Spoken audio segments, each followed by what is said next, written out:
magpainit tayo ng olive oil. Ilagay natin yung tomato sauce. And then, ihalo natin sa spaghetti. Tapos ilagay natin sa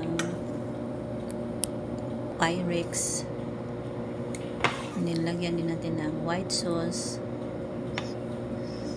Saka ilagay natin sa oven.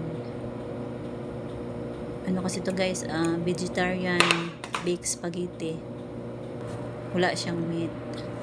Then lagyan natin ng mozzarella cheese sa ibabaw.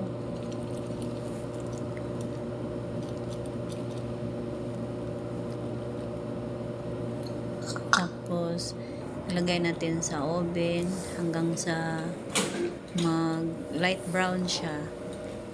Tapos pag nag light brown na siya, okay na.